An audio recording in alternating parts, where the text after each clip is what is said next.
હોર્વિચ પ્રિન્સિપલમાં તમે મેક્સી અને મેક્સીમિની બેયનો ઉપયોગ કરો છો. આલ્ફા એ કોએફિશિયન્ટ છે જે તમારા દાખલામાં આપેલો હશે. અહીંયા આપણે આગળ દાખલો કરીશું એટલે આપણને ખ્યાલ આવશે કે આલ્ફાની વેલ્યુ શું છે. The formula tells you like this way: alpha into maximum payoff plus 1 minus alpha into minimum payoff matrix. There is only one specific condition, that the value of alpha should be always between 0 and 1. The value of alpha cannot exceed from 1. That is the probability. કારણ કે alpha પોતે સંભાવના દર્શાવે છે, એટલે you cannot have the value of probability greater than 1. Next, this is a very easy example. જે example આપણે જોયો કે જેમાં આપણે જોયું કે ડેટા તમને આપેલો છે મેક્સીના પ્રિન્સિપલમાંથી મિનિમમ વેલ્યુ -6, 2, -8, -4 છે અને મેક્સીનો પ્રિન્સિપલ આ જ દાખલામાં આપણે આખી મેથડ્સ કરીએ છીએ, જેથી આપણને ખ્યાલ રહે કે આપણે શું કરી રહ્યા છીએ.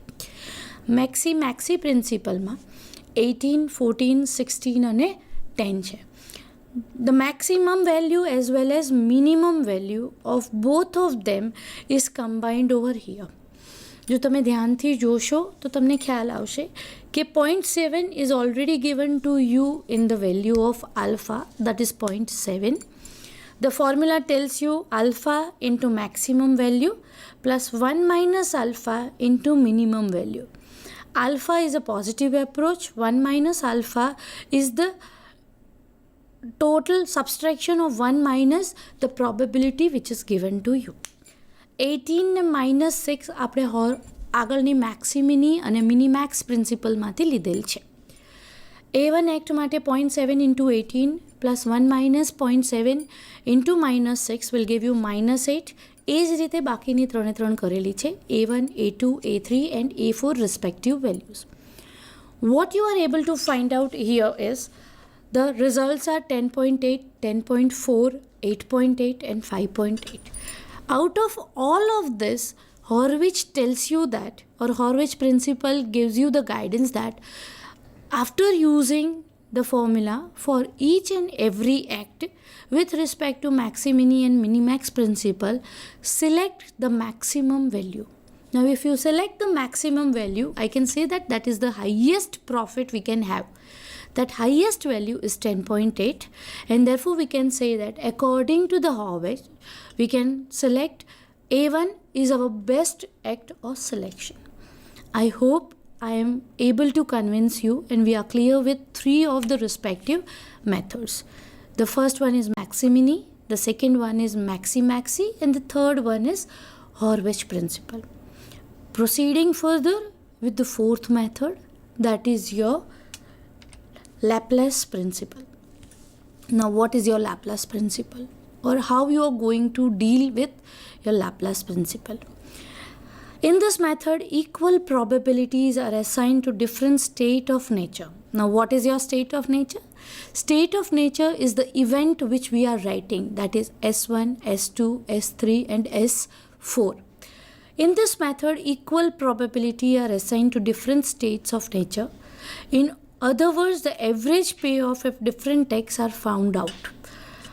We can say that it is nothing but when an act is given to you, you will take the average of each and every respective act. Average એટલે તમે મધ્યક લો છો બધાનું અને એમાંથી જે મહત્તમ કિંમત આવશે એ લાપ્લાસ પ્રિન્સિપલ દર્શાવે છે. Once again, you can have a look over here. Act 1 is given to you as A1, A2, A3 and A4, and the average payoff is 10, -6, 18 and 15 divided by 4. Now see from where 10, -6, 18 and 15 came. If you go to the maximini principle, A1 નું column આપણે જોઈએ. If you see A1, the first value is 10, the second is -6, the third is 10 and is 18 and the fifth is fourth one is 15. If you take 10 plus -6 plus -18 plus 15, આ બધાનું average કરી નાખો તો તમને અહીંયા Laplace પ્રિન્સિપલની રીતે જે દર્શાવેલું છે એ મળી જાય. 10 minus 6 plus 18 plus 15 divided by 4. You will get 9.45. The same method is continued for A2 and the next method A2, A3 and A4. If you can go further, if you need the data again, I can provide you. A2 માં 2, 14, 8 અને 8 આપેલી છે. આ જ values તમે પાછળ લો છો. Here 2, 14, 8 and 8 which is divided by 4, you will get 8.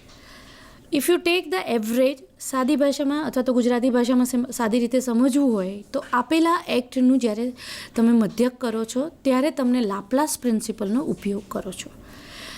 Laplace પ્રિન્સિપલમાં તમારી પાસે 4 વેલ્યુઝ છે, 9.25, 8.5 અને 6. આ બધામાંથી જે સૌથી વધારામાં વધારે છે that is 9.25. 9.25 is the best act of according to the Laplace one. The maximum average payoff is for the act A1 and hence according to the Laplace principle act A1 should be selected. Now see in the particular why I have selected this particular example.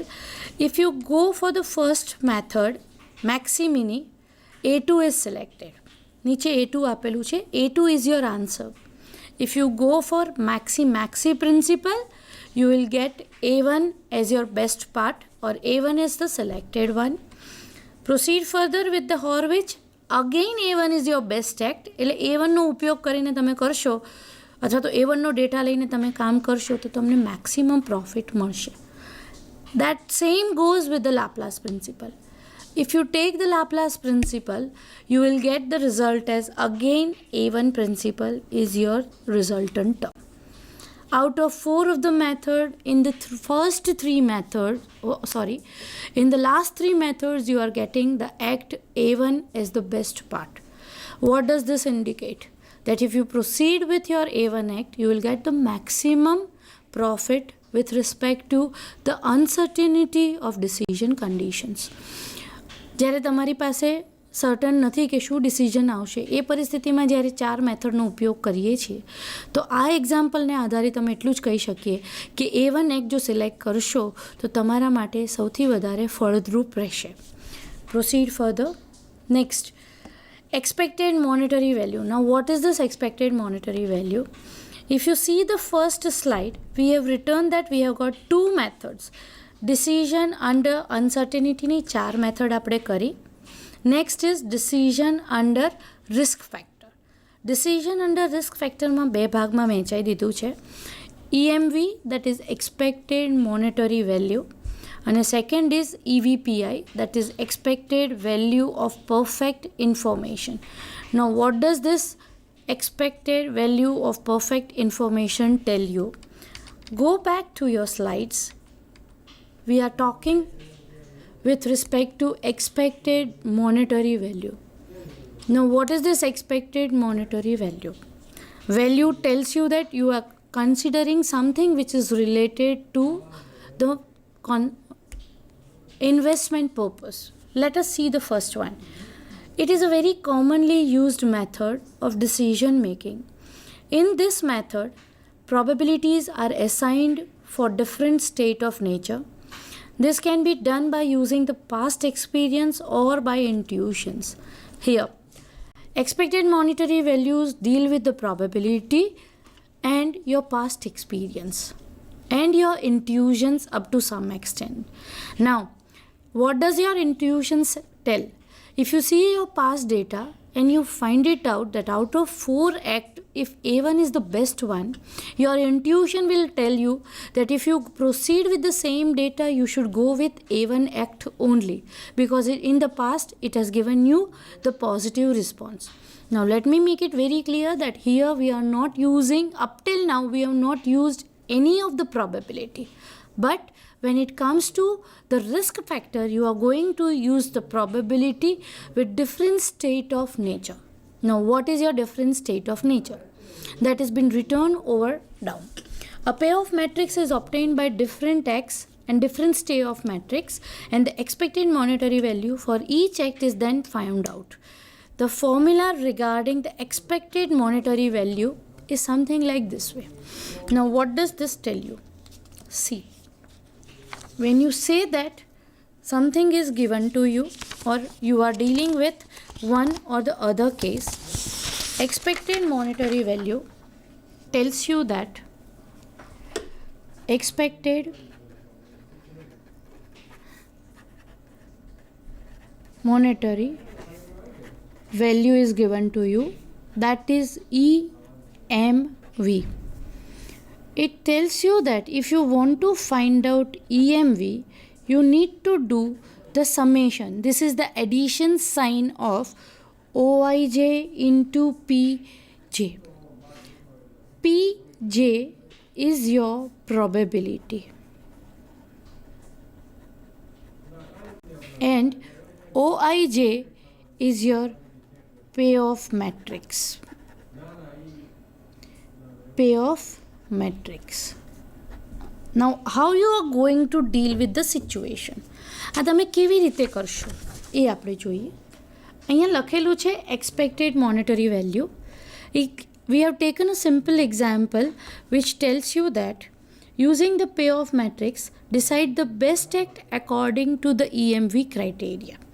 Using the payoff matrix, decide the best act according to EMV criteria. What you are going to do? Your payoff matrix is given to you. The state of the nature is given to you as S1, S2 and S3. Your probabilities are given to you as 0.2, 0.5, 0.3 and the values of different acts. હું values એટલા માટે બોલું છું કે આપણને ખબર છે કે પે ઓફ મેટ્રિક્સમાં આપણે કોસ્ટ ફેક્ટર આપીએ છીએ, કિંમતો દર્શાવેલી છે, સાથે સાથે સંભાવના આપેલી છે. પ્રોબેબિલિટીઝ 0.2, 0.5 and 0.3 respectively. This is your original data. How you are going to calculate your original data? See here. Your probability is 0.2, 0.5 and 0.3. Your A1 is minus 125, 300, 600. If you multiply A1 and P, now here I have not specified what is your A1. Your A1 is only your X1. અહીંયા જોઈ શકાય છે કે તમે A1 ને P જોડે multiply કરો જે તમારું X અને P દર્શાવે છે. You can say that this is your X1 into P. પ્રોબેબિલિટીને જ્યારે A1 સાથે મલ્ટીપ્લાય કરીએ ત્યારે તમને આ કોલમ મળે છે 25, 150 and 180. Similarly, if you take your act A2 as X2, you will get the result as X2 into P. Fourth કોલમની વાત થઈ રહી છે. આની ગણતરી કેવી રીતે થાય છે એ જોઈ લઈએ.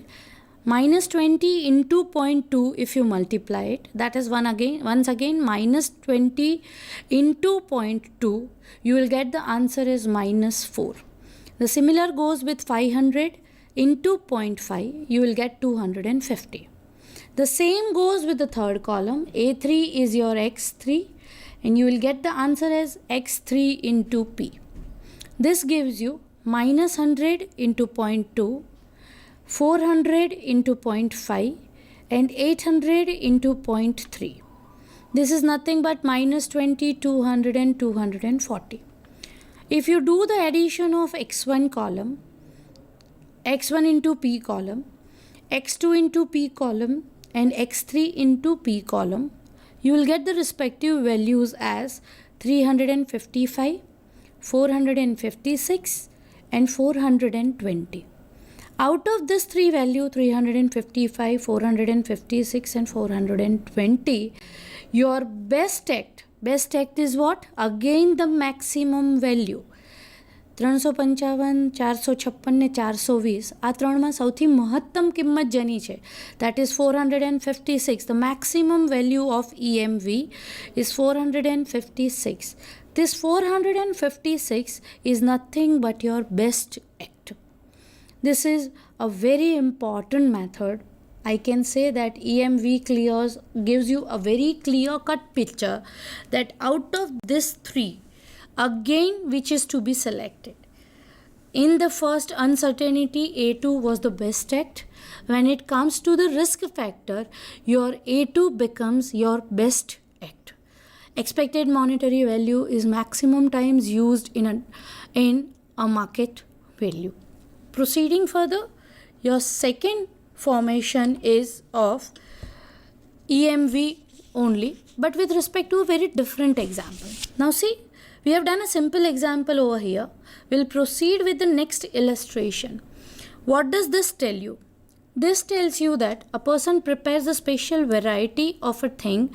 Selling price is rupees 400 per piece, and the piece becomes worth if it remains unsold during a day, and he has to suffer a loss of rupees 440 cost price of each. Now let me make it very clear. There is a slight mistake in the slide. It has been written 400, but instead of 400, it is only 40. The probability distribution of his demand is given below. Now, what is your target or what you are going to do here? If a data is given to you, you will have the selling price is 100 rupees, which has been displayed. The loss is 40 rupees. The data is given to you and you are going to find out maximum profit. What is your need is maximum profit. Now, when you are trying to do any of the equation, how you are going to simplify? Because profit is given to you and the act are given to you. Demand is given to you. This is a very good and an important method. Generally in EMV cases, this type of data is only asked when respect to the exam point of view. Now what you are going to do here? We know that the selling price of an item is 100 rupees. And if the item is not sold, let it be this is a block, is not sold, then the item is been thrown. We cannot reuse it. If we don't reuse it, the production house suffers a loss of rupees 40.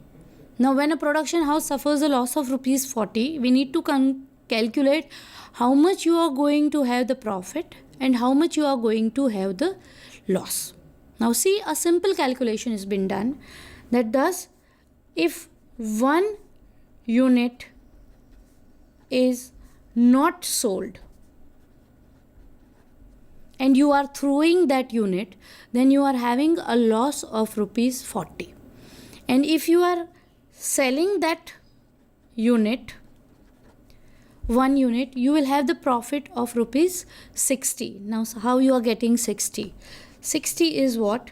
That is 100 minus 40.